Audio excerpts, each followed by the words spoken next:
Enjoy this conversation with me, Maureen Kimani, every Friday from 9 a.m.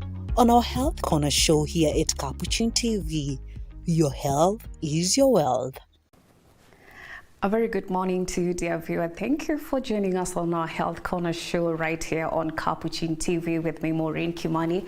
And it's a program brought to you by Capuchin TV in collaboration with Lifesite News. That is a Canadian Catholic conservative anti-abortion advocacy website and a news publication. Well, in this program, we dive into conversations that are thought-provoking and on important issues affecting the society and even our church today, as much as our family and health matters are concerned. Well, today we dive into a conversation that has been quite of debate in our country, and that is a prosecution of same-sex acts. I'm sure you have an idea of what is it all about that we shall be having this conversation on. And in case you have any question, you can send us an SMS or even feedback on this conversation on 0717-424-866, or you can use our SMS number that is 21760. And I want to say that in a country known for its rich cultural heritage, unwavering faith, and a commitment to upholding moral values, we find ourselves in unique crossroads. Well, as we dive into this conversation in the studio, as usual, you know, I don't do this alone. We have a guest who is going to be to introduce himself in just a few, and I hope we find out this and we approach this conversation with empathy and understanding. A very good morning once again, and welcome. Hello. Good morning. You can put your microphone like that. Yes, good morning, Maureen. How are you doing? I'm quite okay. Yes. It's good to have you here at Capuchin. Actually, it's your first time being here. Right, yeah. How do you feel about that?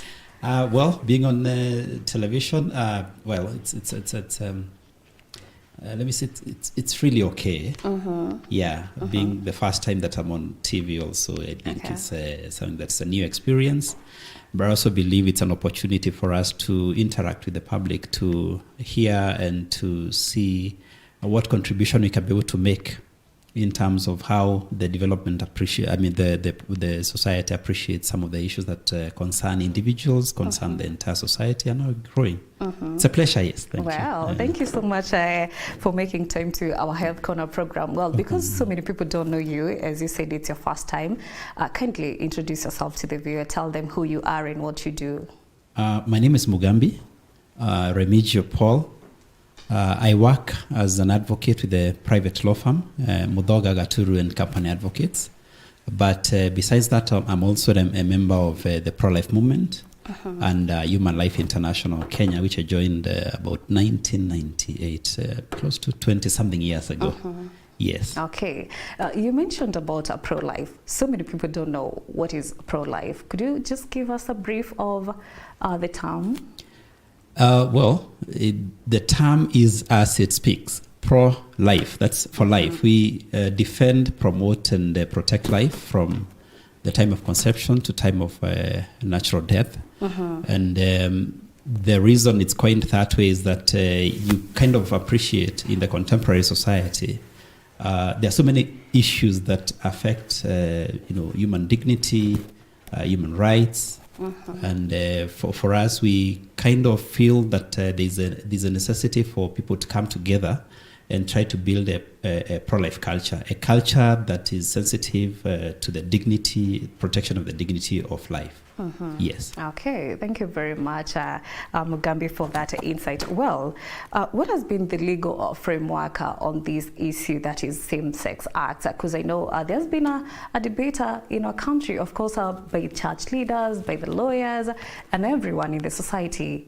Kindly take us through. Well, somebody might want to look at it as if we are at a tipping point, and one of the points that you made is that when you look at our society, our culture, there are certain issues, like when you talk about same-sex, there are certain issues that, and many others, that come into society that when you look at where you're coming from and where you're headed, some of these issues are the penumbra issues, in the sense that they are not the core issues that affect the day-to-day life. But then again, there's a reason why you have law. Now, when you talk about the legal framework, we know that in every society, law comes in to govern how people live, interrelations between one person and the other, and also trying to see how can we make a society that is principle-based, virtue-based, so that even as we live in the society, we know that the society has got a future. Okay. So in terms of the legal framework, besides the constitution that we promulgated in 2010, traditionally we've always had what we call the Penal Code. The Penal Code is the law that was passed by Parliament. Actually, it was brought over from the colonial era in the sense that it's one of the statutes or acts of Parliament which were taken up by Kenya upon independence from our colonial masters, who were the English people. But of course, over periods of time, because when you look at, we call it Penal Code Cap 63 of the laws of Kenya, which was taken up in 1963. It was an old statute, an old piece of legislation, but along the way it has been amended over and over to be consistent with the changing times, with the changing cultures, with the changing appreciation.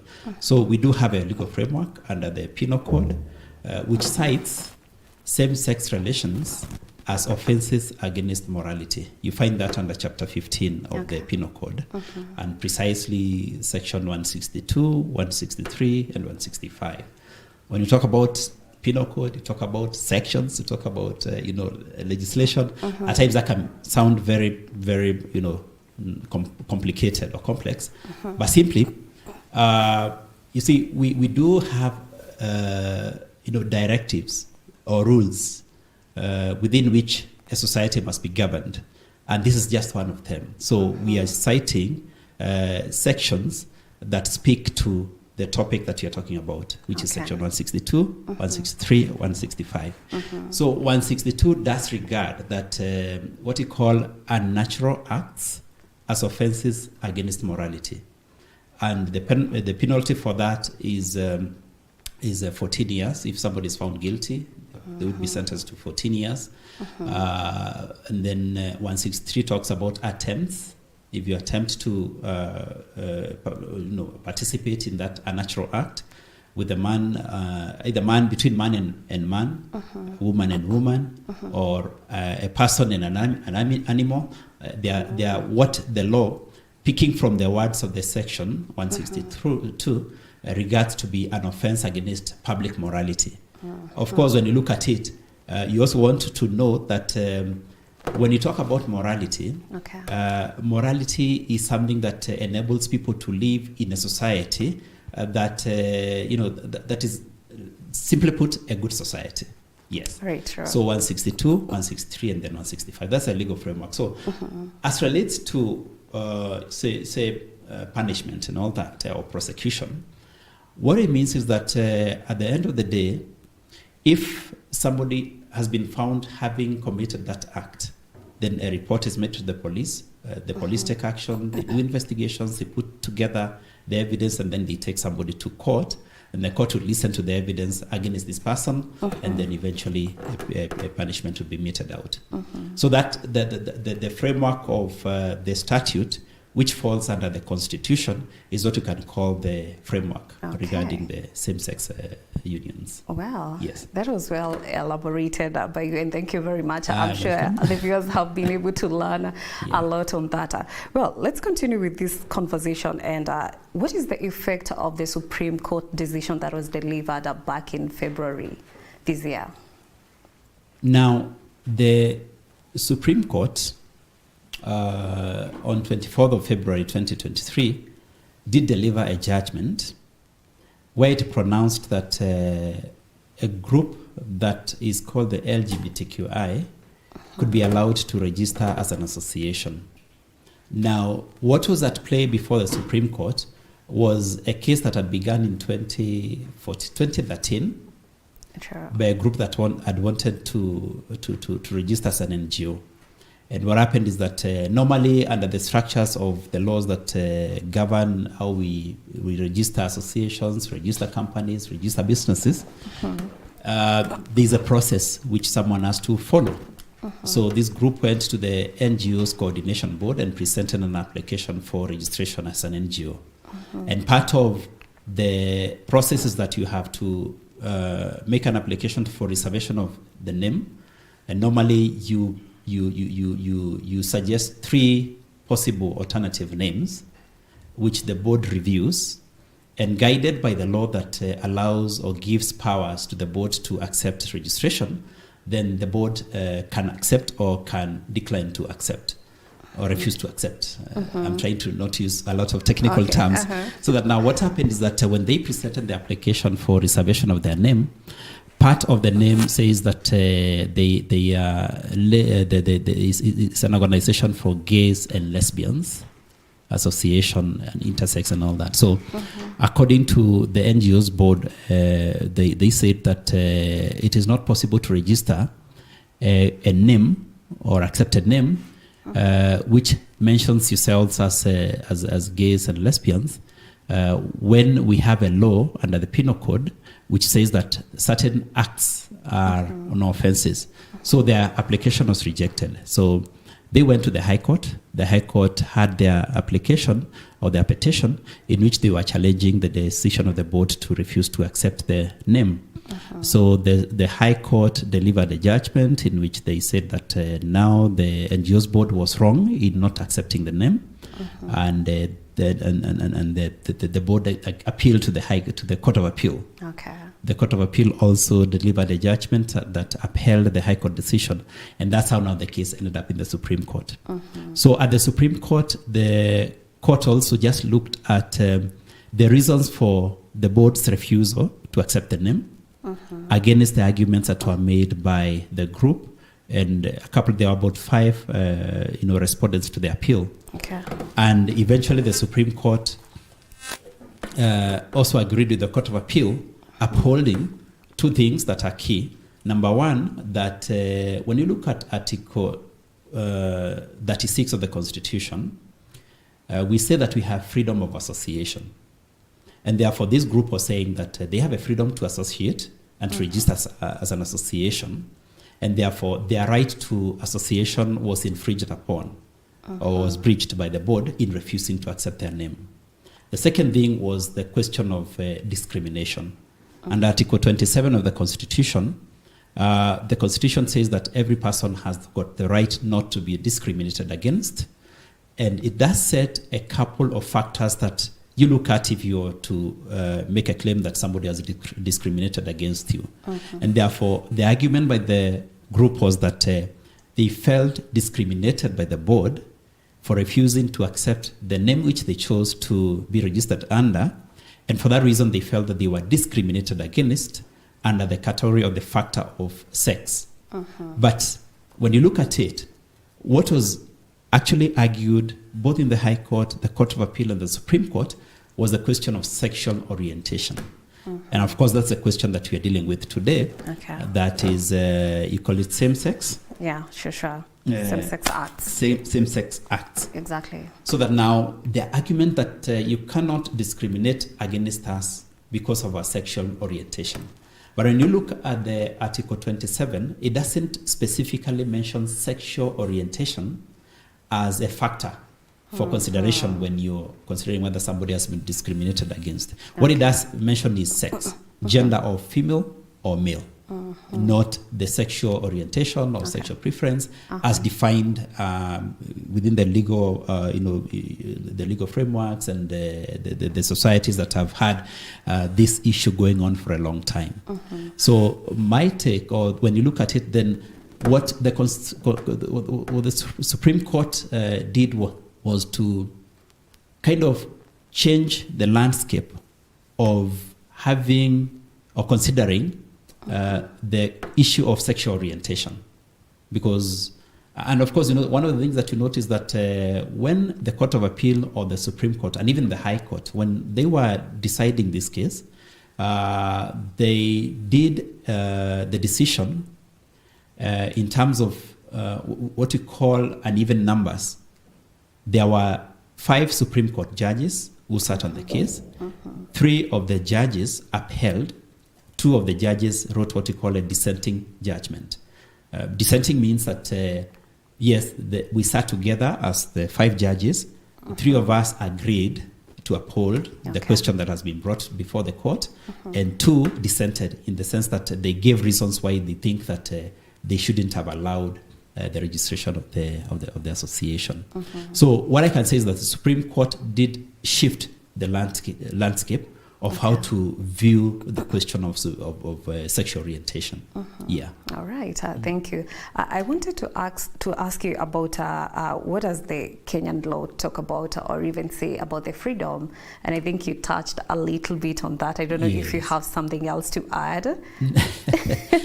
Now, when you look at even before we came to promulgating the Constitution in 2010.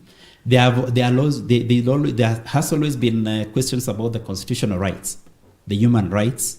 The debate has always been there, and what should fall under the category of what you call human rights. What's a right? And, also freedom. For example, we talk about the right to life, the right to associate, the right to labor, the right to set up a family, and a couple of other things that fall under that category. Now, the freedom to associate is essentially intended to give people a platform to come together to either agitate a certain issue or to protect themselves and to ensure that there is no unlimited interference in their activities, and also at the end of the day give a framework under which somebody can be regulated, either a person or people coming together. So when you look at Article 36 of the Constitution, what it does is that it does provide for that freedom to associate, and under that category then the person who is claiming that I have that right and that right has been breached has to demonstrate to the court or has to fall under that category of how the freedom is defined in the Constitution. Okay. Yes. All right. And when you take a look at this issue that is affecting our country, and of course, the most people that are affected are the youth. Yes. What do you think should be done, or what? Because I know the church has been at the forefront fighting these cases, and they are helping the parents and even advising the young people. What's your take on that?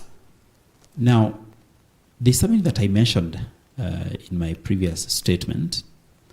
Some of these issues that you see being put across as to come in the space of legal regulation, some of these issues are, you would say, not at the forefront in the culture and the society of Kenya.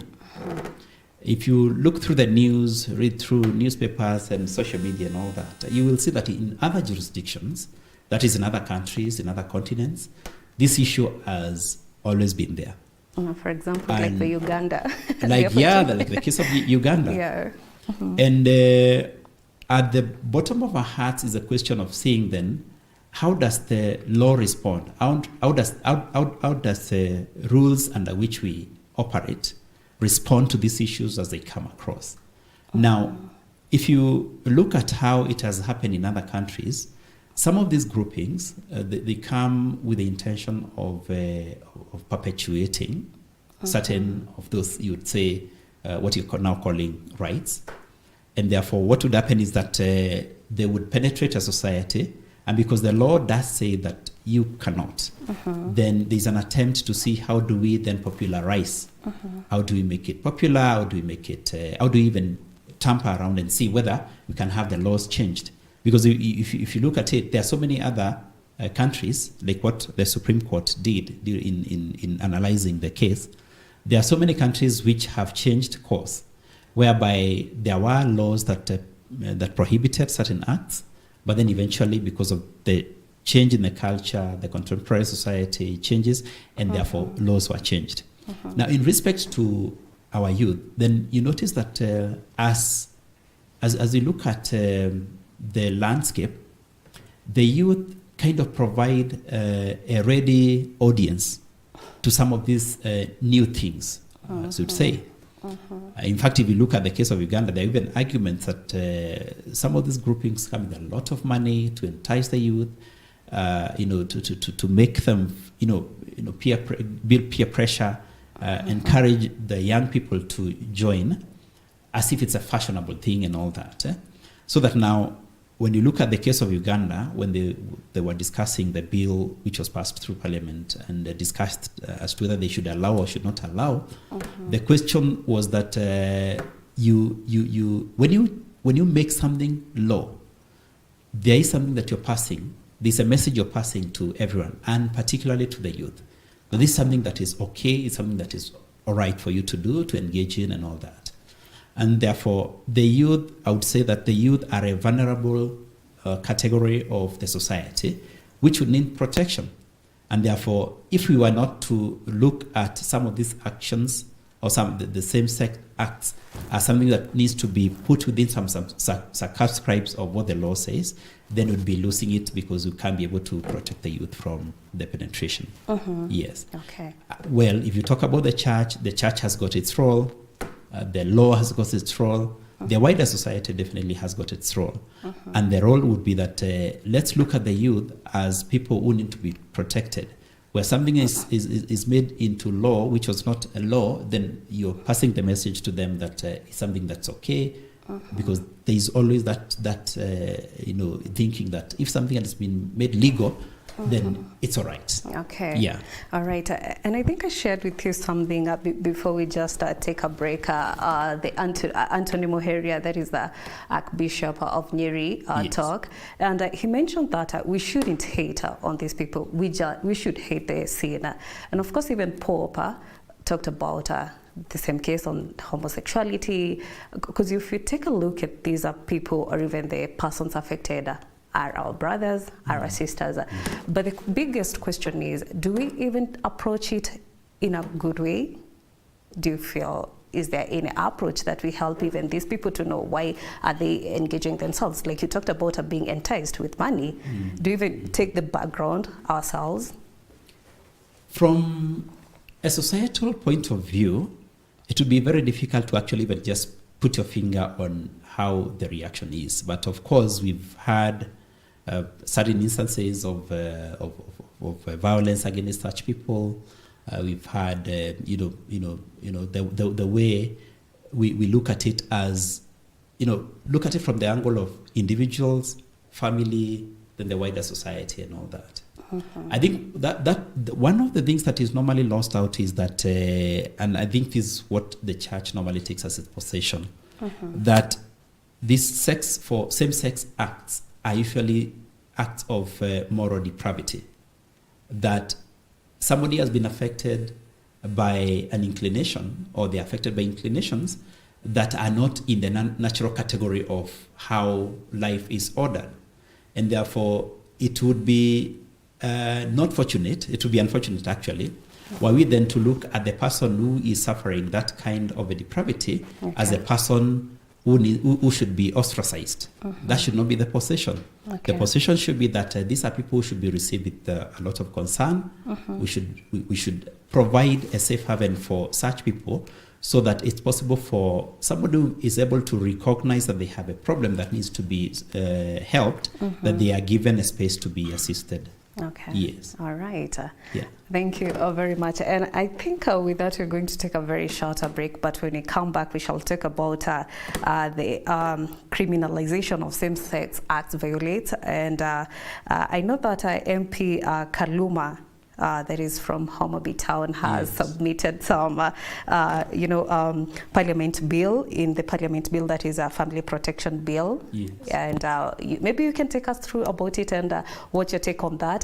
But before that, we shall take a very short break. But in case you have any thoughts that you'd love to share with us, or even experiences that you have, you can do that on 07174244866, or you can use our SMS number, that is 21760, and my guest, that is Mugambi, will be able to respond to all of that.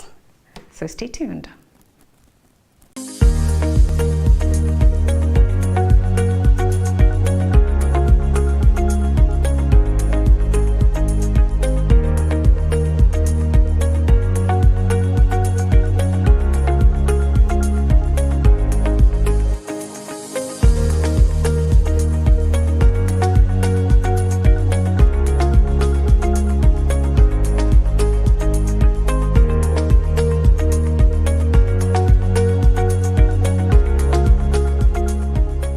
Enjoy this conversation with me, Maureen Kimani, every Friday from 9 a.m. on our Health Corner show here at Capuchin TV. Your health is your wealth.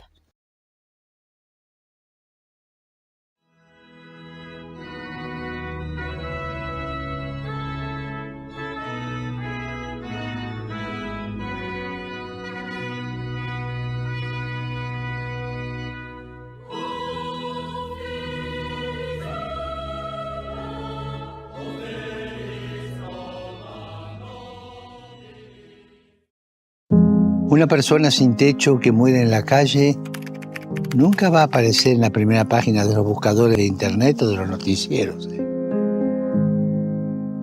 ¿Cómo hemos podido llegar a este nivel de indiferencia?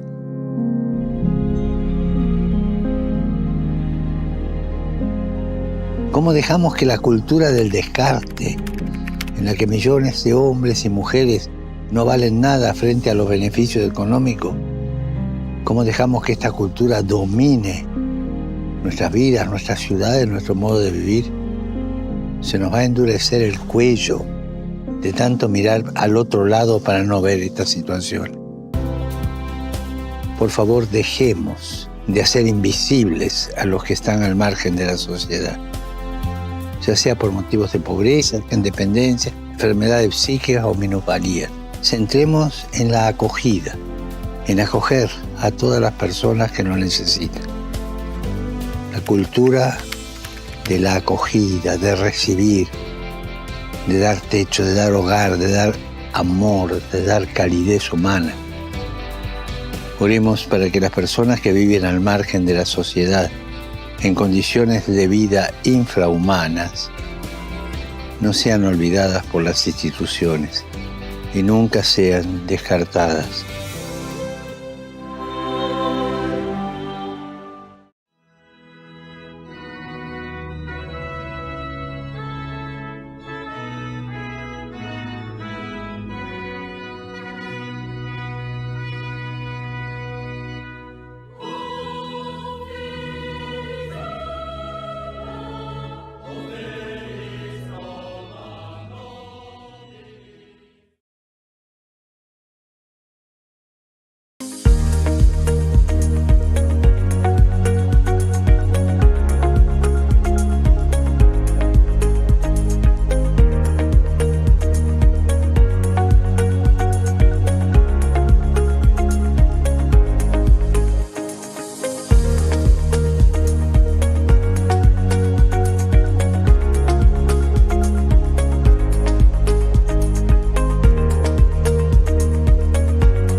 Enjoy this conversation with me, Maureen Kimani, every Friday from 9 a.m. on our Health Corner show here at Capuchin TV. Your health is your wealth.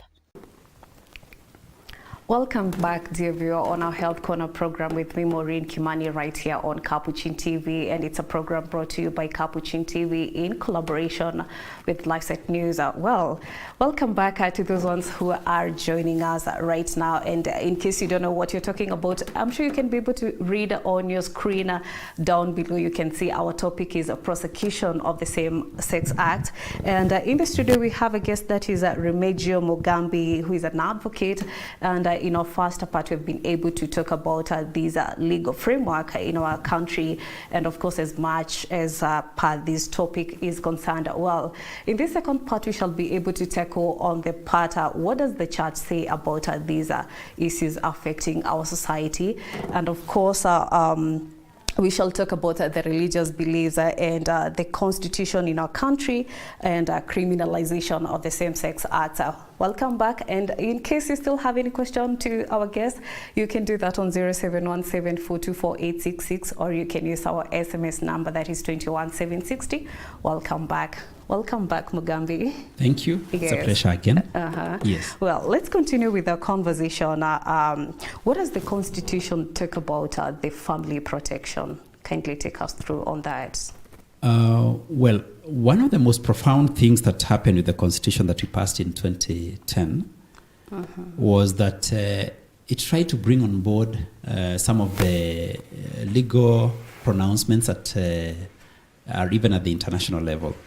Because when you look at the Article 45 of the Constitution, if I were to just take us through it, Okay. it does recognize family as the fundamental unit of the society, does recognize that the right to marry should be between a person of the opposite sex, based on the free consent of the parties. And the rationale for this was that, you remember, actually, before we even passed the Constitution, there were a lot of discussions. There was the Constitutional Review Commission. There was the Bomas draft. There were so many drafts that were under debate. And the reason for that was that the commission that was given the charge of amending the Constitution walked around the country and tried to take views from members of the society on the various issues that were to go into the Constitution.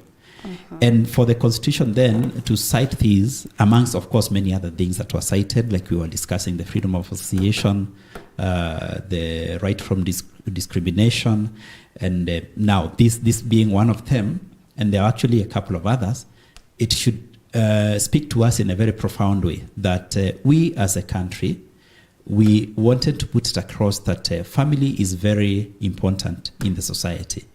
And that was not unique, because actually even under the Universal Declaration of Human Rights, the African Charter on Human and People's Rights, and a couple of other international instruments, does recognize the prominence of the family as a basic social unit. And therefore, for us to state like that, then it means that family needed to be protected. And of course, you note that under Article 45 too, family is viewed as a relationship between two persons of the, well, it could be more, because when it then now passed the Marriage Act of 2014, as required by Article 45 of the Constitution, several types of marriages are mentioned there, but mostly it is between persons of the opposite sex. Yes, so that's the far to which someone can say that family is protected under the Constitution. Okay. And then, of course, going on to the other, pieces of legislation, like we were talking about the Penal Code, Chapter 15 does mention certain what we call the offenses against morality, which trickles down to the place of the family in the society. Yeah. All right. And I think before we went for the break, I mentioned about the Homa Bay town MP, that is Peter Kaluma, who submitted a family protection bill to the parliament. Yes. And the bill seeks to criminalize homosexuality, same-sex marriages, and LGBTQ behaviors. What do you think about that? Now, when you look at the bill that was proposed, it is not like it is seeking to do something that's new. Because as you said earlier, what we have as a penal code has been in existence from 1963. So the attempt here is to make it more elaborate in terms, from 1963 up to now, a lot of changes have occurred. And as we were pointing out earlier, in other countries, in other continents, people have gone very far to not only decriminalize what was already criminal, but even to pass laws to, say, for example, to protect same-sex as unions. If you read through papers, you'll see like places like even in America where the law is so clear that you cannot disregard the requests of same-sex. If they want something, they can't get it, and the law does protect them. I do remember an interesting episode where this lady, I think she was in charge of a county, and the office was in charge of issuing licenses for marriages. And according to her, the person now we are speaking about, she was prosecuted for infringing the rights of a same-sex couple who needed to, solemnize or to come together, begin their marriage and obtain a certificate. But she said that no, her faith does not allow her to issue or to recognize same-sex. And therefore, she was prosecuted and even jailed for failing to issue the certificate. So what the Family Protection Bill is trying to do is nothing new, what I would say is that when you look at section 162, 163, and 165 of the Penal Code, they, in broad strokes, say same-sex and other unnatural acts are offenses against morality. Yeah. But then what the bill is trying to do is expound on that and try to articulate and set out many of the other acts that fall under this category of what you call the same-sex and other unnatural acts. And of course, the other thing is to also make the penalties that are tied to these offenses a bit more punitive as a deterrent. Because when you look at 162, section 162, it does provide a penalty of 14 years if someone is found engaging in same-sex acts. And 163 talks about 7 years if somebody is found having attempted, and 165 does provide for 5 years. So, but then when you look at the Family Protection Bill, what the parliamentarians would be invited to do is to discuss it and see whether it is necessary or not necessary to expound on the acts as set out under the Penal Code, and also provide for stiffer penalties and provide for penalties where there are none. So the Family Protection Bill, I would say, it is an attempt to expound on that. Also, the other thing is that it's also can be looked at as something that tries to expound on the right to found a family as recognized under Article 45 of the Constitution. Because then we are saying that if the Constitution does say marriage is between persons of the opposite sex, then, and the law that we have has not yet spoken about that, then we need a bill where parliamentarians, remember again, and I think this is something also that came across in the Supreme Court deliberations. The Supreme Court and other courts, of course, are cognizant of the fact that some of these things would require to be taken back to the people. And people are represented by parliamentarians. I elect my member of parliament to go to parliament, discuss issues that appertain me and the rest of the society, and pass a law. Therefore, the Family Protection Bill would be an invitation to our parliamentarians representing us to discuss and see how to tackle the issue of same-sex, acts and the legal issues around that. Okay. Right. All right. Thank you. And what is the implication of the UN Human Rights Declaration on the protection of the dignity of the family in Kenya and Africa? The Universal Declaration of Human Rights, which was it's a 1948 document. In fact, I personally try to look at it as one of the instruments that has come along the way in the civilization of human beings and all that. Because before we had law, you see, the issue is that the society had ways of governing itself even before we had law. But then at some point, we talk about the Dark Ages and all that. It was necessary for there to be institutions that are in charge of protecting our life, our property, our liberties, and all that. And that's how government was set up. But then it was recognized that at times government can overreach, can put hindrances in people's enjoyment of their rights and their liberties in a way that is not limited. And therefore, the Universal Declaration of Human Rights was passed at the international level as pronouncing certain basic minimums that must be met by the countries that fall under the United Nations. But it is important to note that under Article 14 of the Universal Declaration of Human Rights, it does recognize the prominence of the family as a basic social unit. And when I was speaking earlier, I said that Article 45 of the Constitution is actually a reflection of what is already articulated at the international level. So it does provide that. And not only the Universal Declaration, we also have what you call the regional or continental instruments, which I mentioned earlier was the African Charter on Human and People's Rights, which also does recognize the space of the family in the society. Therefore, we would say that the law does secure the family. It's a question of then seeing how does that resonate with the culture, with the society that we are in today.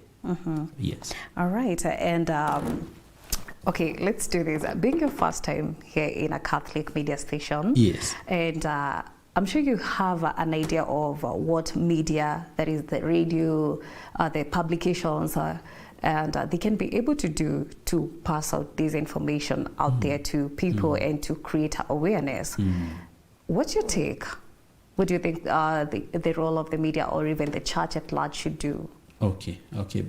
I think simply put, we've always looked at media as what we call one of the other arms of governance in terms of how the great influence that media has in the society. And therefore, there are always a lot of interplay of how the society is moving forward, how issues trickle down and pass across to every person. So the role I think which media would do is to provide a platform where such of these issues can be discussed in a way, because there are people who are not aware of some of these things that we're speaking about. When you talk about the right to found a family, it's in the law, but as an individual, I'll only come across it when an issue affects me personally or affects my family. Take, for instance, for a person who has got a child or a relative who is affected by the same-sex attraction issues, how you deal with them at times can be based on how much information that you have. So media plays the role of enriching the society in terms of what kind of messages are we passing. Are we passing the correct messages? Are we passing the message that enables the society to protect certain values that are so central that if they are not addressed or upheld, then society would not be able to have a future. So media plays a great role. And of course the church also. The church has got its space, which is quite distinct from the government, from media, and the other organs that are in charge of or have influence in the society. I look at the church from three angles. The first thing, of course, as we grow in churches, we are meant, or we are enriched, we are formed. So formation is one of the things that I think the church does in terms of how we bring up the young children, going to youth, going to facilitating families to handle such of these issues when they come in.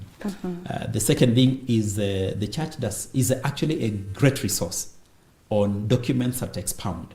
Like when you look at the Catechism of the Catholic Church, it does speak very elaborately on what you're talking about here. There are so many other documents. And I know that even in other religions, not just the Catholic, they do have formal structures on how to protect the family, how to protect the youth, and even how to receive and take care of persons who are affected by the same-sex attraction and other issues that are now regarded as offenses. So that even before we speak about them as offenses, we are looking at safe havens where these people can be able to get assistance. But of course, even as we speak about all this, we know that there are other interests that always come across. Very true. At the international level, we know that we have groups, even non-governmental organizations and NGOs, which come to countries like Kenya with the intention of promulgating and encouraging that which is are offenses under our laws. Therefore, what we should be looking at is that not only the media, not only the church, but even people of goodwill, trying to see how do we interact and how do we enrich our culture and our society so that it can be able to have values that are so tight that even when these NGOs come across in a country, they can be able to meet a well-formed platform, a well-formed ground that is not encouraging certain things that would be breaking or a breach of our values and our culture. Yes. All right. And last week we had a very interesting conversation, almost the same that we are having today. That was gender confusion. And what would be the socio-legal concern about the legalization of these, same-sex acts and gender confusion? What's your take on that? There are two statements that you put in that. The issue, the social concerns, part of which I've spoken about in terms of how the society is governed, how we need to bring up the culture, the values that are in the society. But as to the legal concerns, there are a couple of things that come to mind. One of them is that, you see, I said earlier, when you make something legal, you're passing the message that it's okay, it's all right, you can be able to engage in it, and therefore, and all that. The second thing is that actually, and even touching something very briefly about the Universal Declaration of Human Rights. And note that the Universal Declaration of Human Rights, from the legal perspective, is one of the bottom line documents that has been used to enable countries like Kenya and other countries when discussing the Bill of Rights. What should we upload on the Bill of Rights and all that? So that now, when you ask the question about the legal concerns, is that when we have the penetration of the same sex and other, you would say, negative rights, which if they were to be accepted under the law, then what it would mean is that at the end of the day, would be forced as a country to amend some of the laws that protect the family, some of the laws that make certain of these acts offenses and criminal and punishable, and therefore, from a legal concern, then you would have to strike down the laws that were protecting these issues. And then the other thing would be that, for example, when we have the apex court making a pronouncement that shifts the landscape, what it means is that you're doing what you call judicial activism. It's like the initiator that now tells the society you need to start moving in a different direction. We've come this far regarding certain things to be wrong.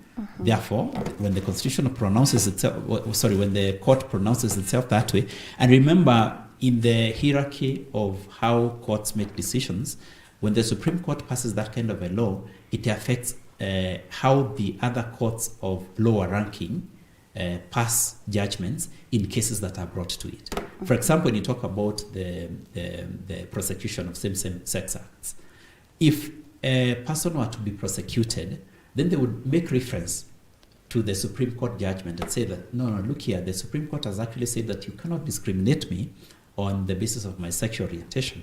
So there will be a conflict between what the Supreme Court has said and this act that is an intention to prosecute is being passed across. So there are a number of concerns. That will be a few of them, but there are so many other things that you look at it as a domino effect. That if we have this, then we have the next one. If we have the next one, then you follow, and it follows that way. And eventually then you end up breaking down what you're calling the values of the society. Okay. Yeah, right. All right. And I believe that family plays a very big role in our society and even in our country, because they say charity begins at home. Well, we see, for example, we have parents who have these kids that are engaged in such of kind of issues affecting our country, and they would love to transform. Are there any support that you maybe would be offered, or even networks available for them? Yeah, for parents who may have, and actually, you see, when you talk about same-sex, it's not happening in the abstract. This one person is a brother to someone, is a son to someone, is a relative, and is in the society. And therefore, where we can be able to be of assistance is to, first of all, to look at this as an issue that should be, talk about desegregation. There's a person and there's an act. It's almost impossible to look at it from that angle, and that's why, of course, the sensitivities of how do we receive these people? Do we accept them? Do we not accept them? And all that. The approach. So if you are able to look at the child, if you are able to look at this brother as this cousin, as this person in my working space, maybe even it could be a workmate and all that, as a person who is in need of help, then we can have a better approach.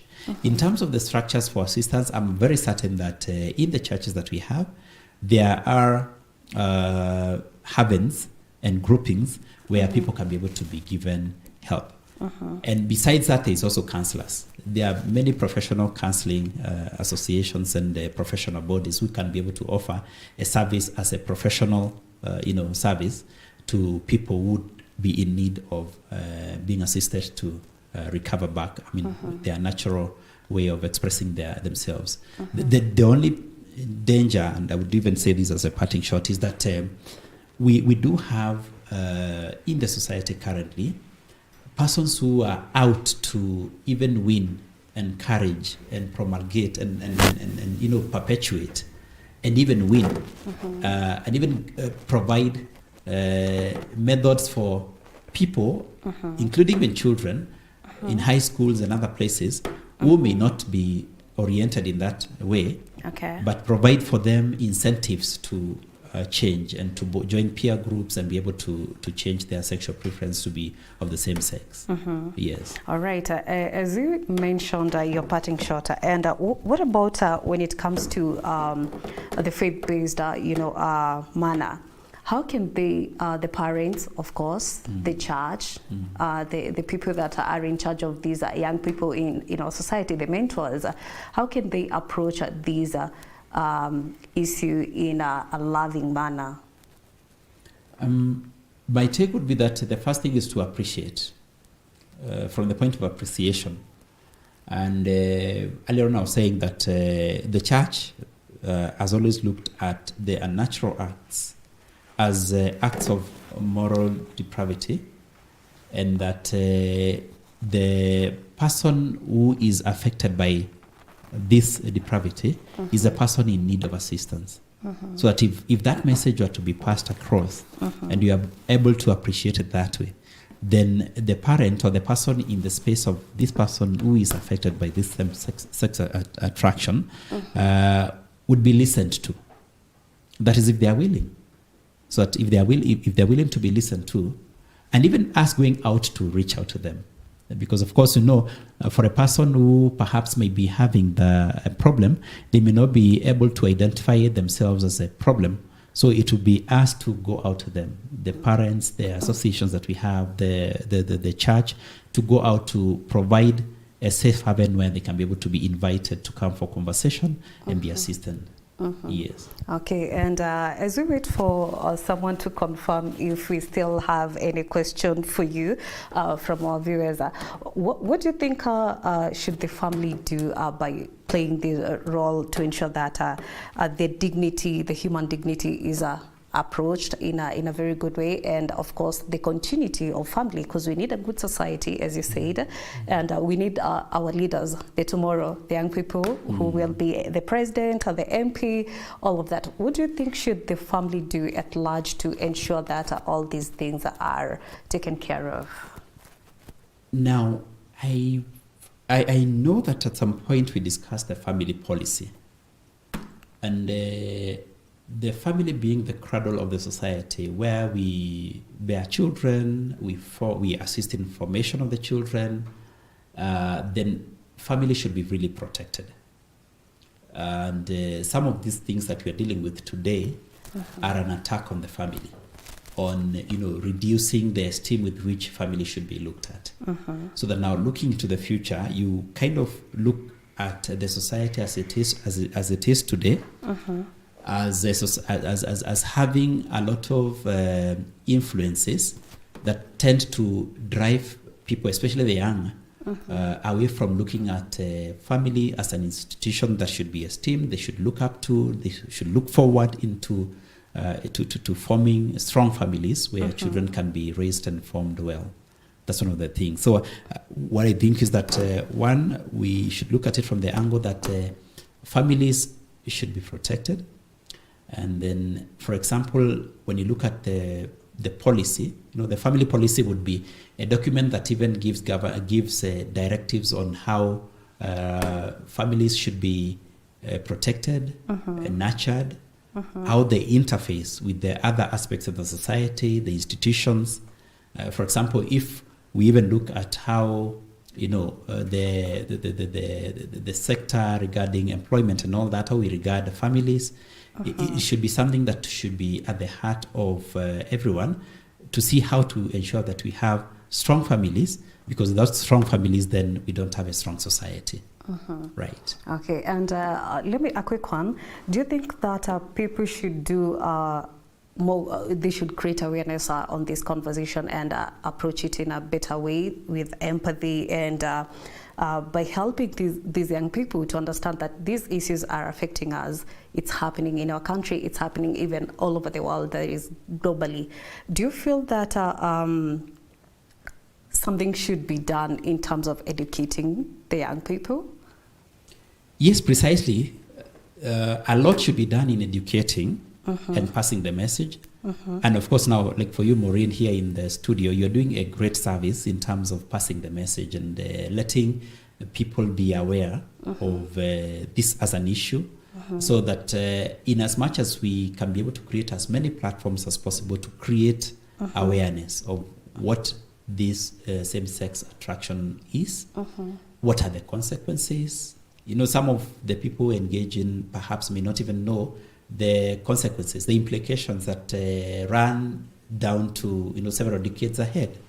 That if we do not pass the correct message to the youth as we speak today, they're the parents of tomorrow. But if we don't take care of them today, we can't have parents of tomorrow. If we don't address the issue today, it means that the values of the societies will be broken down. So we won't have a strong society in future. So that's how I look at it. Okay. Right. All right. And as we wind up, allow me to read some few comments of the people who were just following. We have Joseph Mutua, who says, "Congratulations, Capuchin TV, tuned from Jos Machakos." And we have Michael from Gatondo, "Good and educative discussion. Keep up, Capuchin TV." We have Mercy from Ahero. She says, "Mbarikiwe sana for that nini informative session and by creating awareness and educating the young people out there." Thank you very much, Mugambi, for making time and for helping us to reach out to the young people, the parents, actually the society at large, by giving out this information, and not only information, the correct information that they should know from the expert. And I appreciate you for making time, and it's been a very good you know, time enjoying your insights and shedding more light on these conversation. And we have Alma Odongo from Ahero. "Good job, Capuchin TV." Actually, everyone is congratulating. I don't think we have any question from that. I think it has been, you know, well elaborated for that. That's why we don't have anyone asking questions. So probably maybe it's the first time they are interacting with this. And I'm sure whatever they have learned, they will go out to the society and preach it and evangelize, of course. So thank you very much. And to the Capuchin TV crew, I'd love to say thank you to all of you for making this show a success. And I'm wishing you a lovely day, because I don't think we have much more. Yes, my director is saying that we should wind up. Thank you very much, and wishing you a blessed day. My name is Maureen Kimani. See you next time.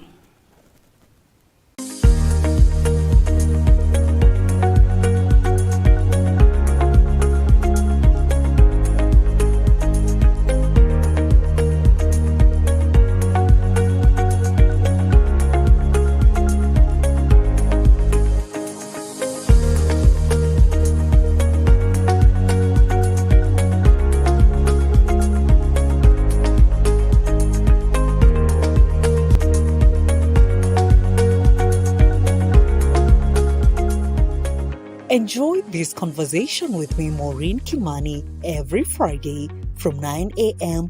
on our Health Corner show here at Capuchin TV. Your health is your wealth.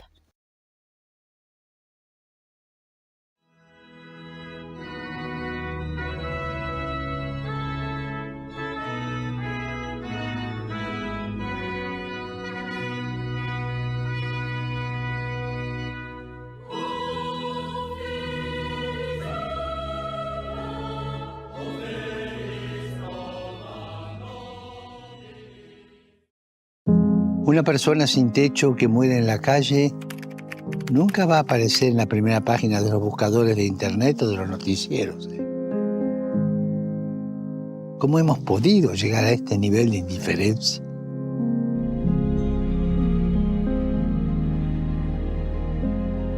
¿Cómo dejamos que la cultura del descarte, en la que millones de hombres y mujeres no valen nada frente a los beneficios económicos, cómo dejamos que esta cultura domine nuestras vidas, nuestras ciudades, nuestro modo de vivir?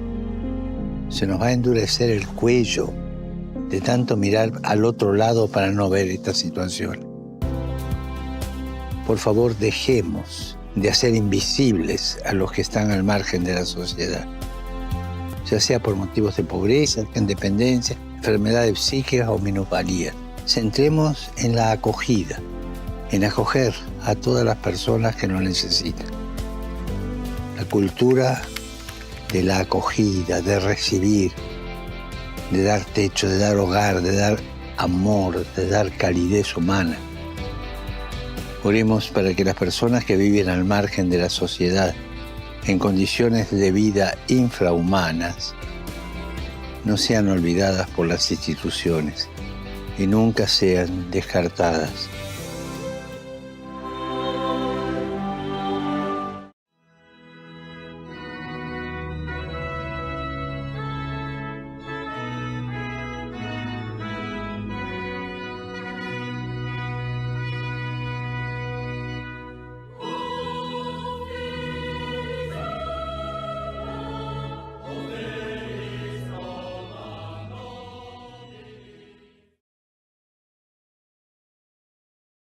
You are watching Capuchin TV.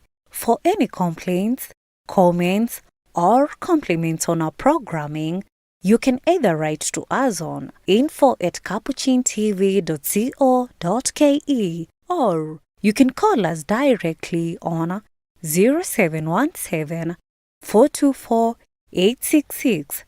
Your complaint shall be addressed within 7 days. Remember to keep a copy of your communication with us. Keep watching Capuchin TV, your Catholic identity.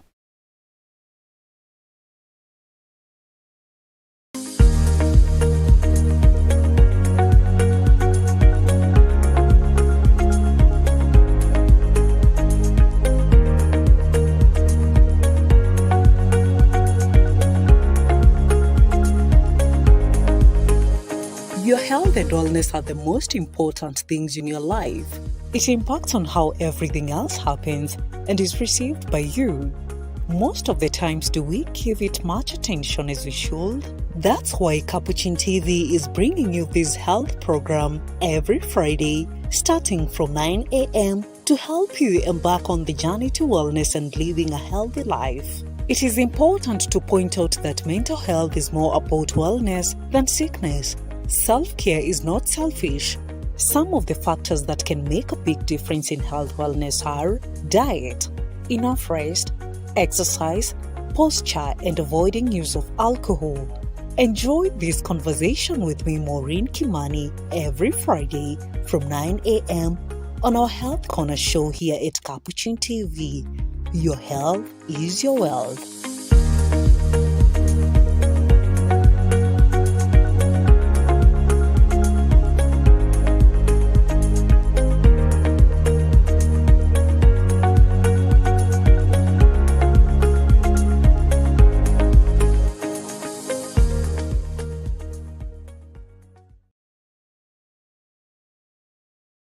Pope Francis states that religious people must go out through the door to seek and meet the people. Have the courage to go against the tide of this culture of efficiency, this culture of waste, encountering and welcoming everyone in solidarity and fraternity.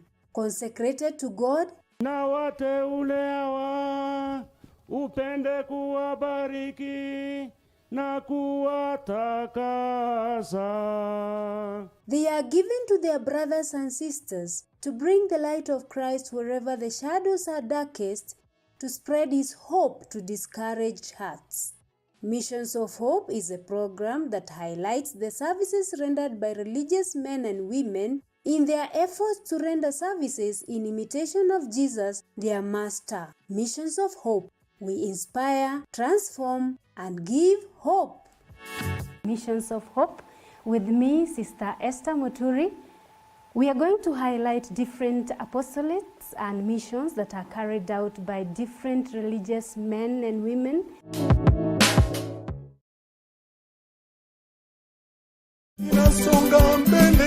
This is who we are. We are shepherds of God's flock. We are pastors, servants of God's people. We are KCCB.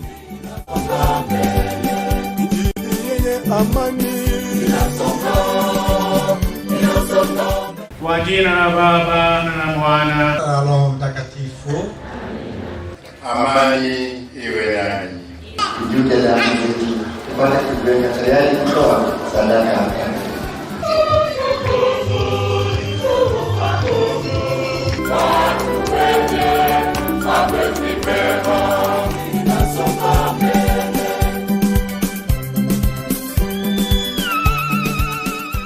Somo katika kitabu cha Kumbukumbu la Torati.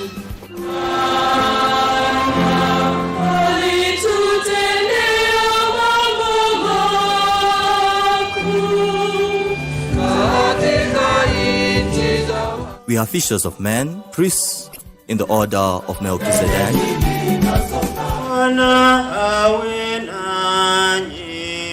Somo katika Injili ilivyoandikwa na Marko. Inasonga mbele Injili. Waeni mle wote, huu ndio mwili wangu utakaotolewa kwa ajili yenu. Vijana inasonga mbele Injili. Awabariki Mungu Mwenyezi, Baba na Mwana na Roho Mtakatifu. We are brothers and sisters of Jesus Christ. We are consecrated. We are religious men and women. We are CMA. We are men of action. We are commissioned. We are CWA. We are women of faith.